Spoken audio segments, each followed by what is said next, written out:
गोपी गीत भारतीय सनातन संस्कृतिर एक स्वतंत्र भाव जहाँ भगवान के प्रति समर्पण व प्रेम निवेदन अटे। गोपी गीत श्रीमद् भागवत महापुराणर आत्मस्वरूप अटे। गोपी गीत भगवान के उद्देश्य रे गोपी मानकर प्रेम निवेदन। ए गोपी गीत माध्यम रे भगवान श्रीकृष्ण गोपी मान सहित महारास लीला रचना करथिले।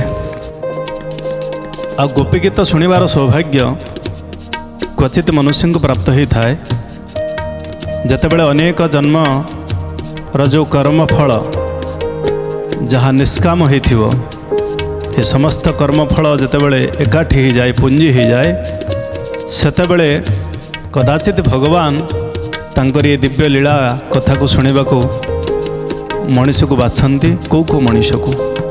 आ गोपी गीतर जो महात्म्य रही गोपी गीत जो माने नित्य पाठ करती या जो माने श्रवण करती से मानकर काम वासना नष्ट हो जाए भगवान को पाखरे अहेतुकी भक्ति जागृत हो जाए।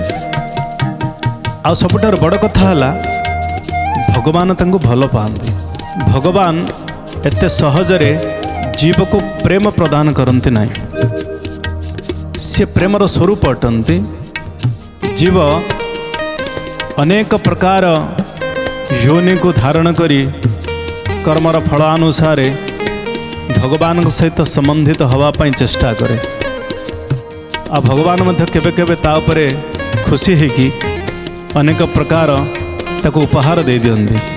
केबे मनीष शरीर दे दियंती केबे मनीष शरीर रे सत्संग दे दियंती केबे संत साधु मानकर आशीर्वाद ताको मिल जाए।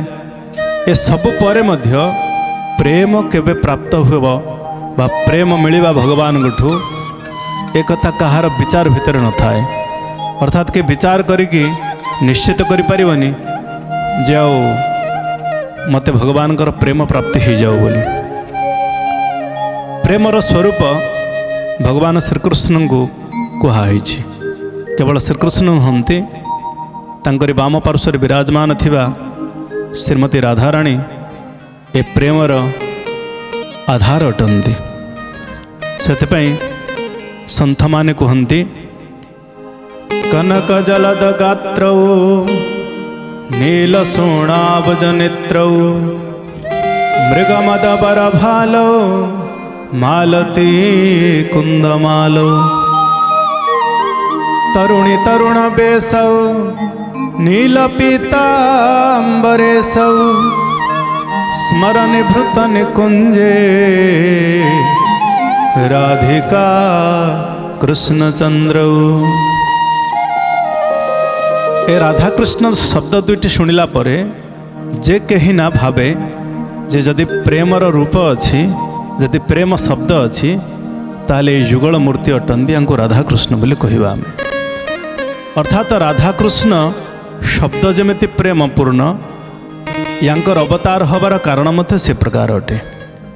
जगत को पूर्ण प्रेम प्रदान करिबा पई प्रेमर स्वरूप समस्त जीव मान को जणेबा पई आउ जगत को प्रेम रसरे रसान्वित करिबा पई महाप्रभुंकर ये दिव्य अवतार। आउ ये प्रेम स्वरूपा श्रीमती राधाराणींकर जो एकांत मिलनर आकांक्षा थिला जहाँ आम रास बोली कहूँ से रास समय कथा से ही रास भितर महारासर जो पूर्व उपक्रम रही पूर्व चरित्र रही ताहा ही गोपी गीत अटे। गोपी कहले अन्य कहीं नुहंती। गोपी भगवान ठारू विच्छेद हो जाइथिबा गोटे आत्मार कथा भगवान ठारू प्रेम पाइबा आशारे विषय को देखिकी ता भीतर प्रेम खोजुथिबा आ प्रेम न पाइकी निराशरे पुणी भगवान का आड़ को गति करुथिबा गोटे आत्मार कथा होची गोपी गीत। जेतेबेले मनुष्य ए गोपी गीत को बुझी जाए सेतेबेले ता सहित महाप्रभुंकर मिलन हो जाए। प्रेम से बोलो राधे राधे राधे राधे। ए गोपी गीत भगवान साक्षात आत्मस्वरूप अटे।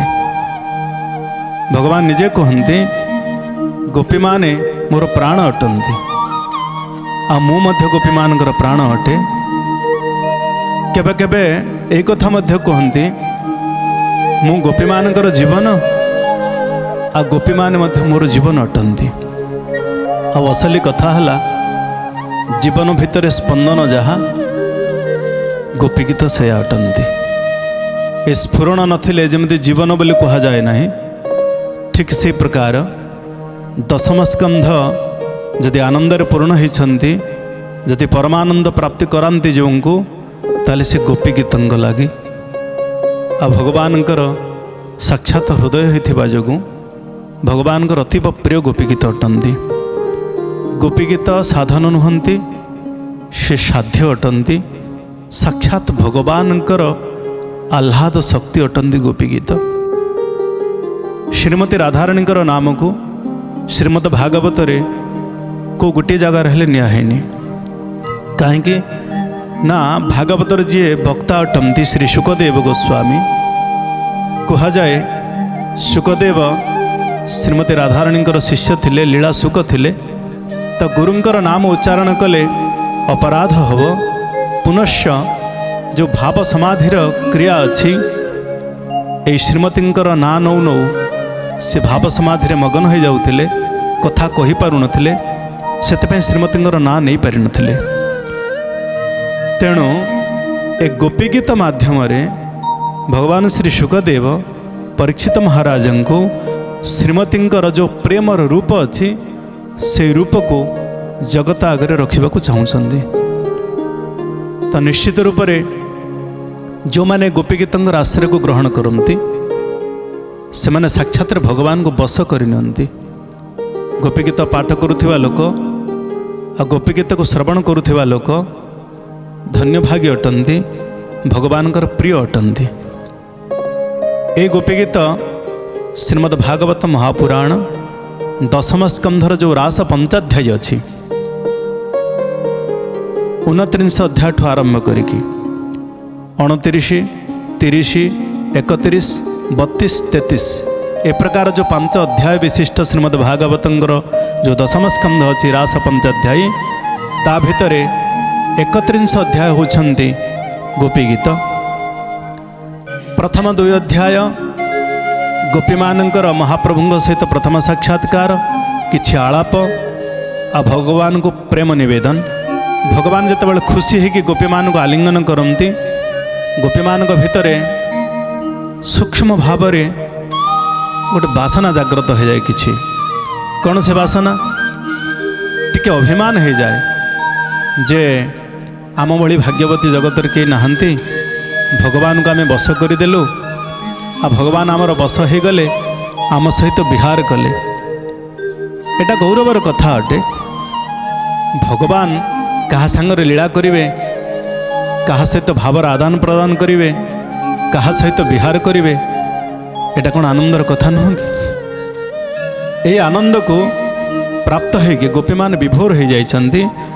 निजको मध्य जना ना गोपी मान को जे आम भितर अभिमान हो गला बोली, जे आमे भगवान को बस करदेले बोली। से तो प्रेम भाव रे कथा को भावुथिले, किंतु अंतर्यामी करुणार सागर दयामय भगवान श्रीकृष्ण टिकक कथा को मध्य ग्रहण करने को चाहू नथिले बा गोपी मान भितर ए सूक्ष्म बासना बा अभिमान रही जाऊ एक कथा मध्य से चाहू नथिले।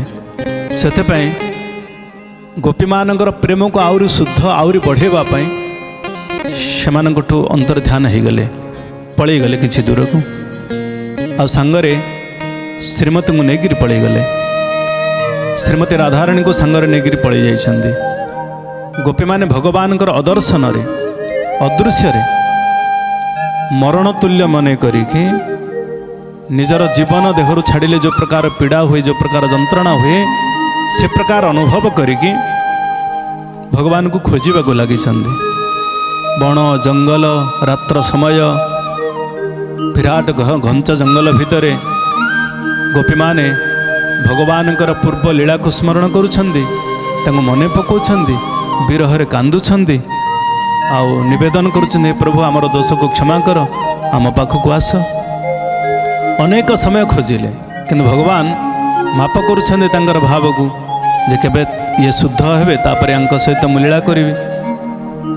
ए विचार भितर अनेक समय पड़े जाइछि काहेकि नाटी सुखदेव ये जो रास विषय कहिछन्ति ए रासर समय को ब्रह्मरात्रि बोली कुहाइछि अर्थात ब्रह्मांगर गोटे रात्रि सहित ये जो गोपी मान सहित महाप्रभु विहार करते सेतिक अवधि अटे। तो ये मनीष मानकर जदि वर्ष हिसाब करा जीवो ये अनंत वर्ष हम। तो एतिकी समय गोपी मान सहित महाप्रभु विहार करते। ए विहार गोपी मानकर महाप्रभु सहित दीर्घ होकर चली ता भितरे गोपी माने भगवान को न पाइकरी तांकर विरहरे जंगल जंगल कांदी कांदी बुलुछन्ति। या पर भगवान को पाइबा पई जो निवेदन करिछन्ति ताहा गोपी गीत अटे।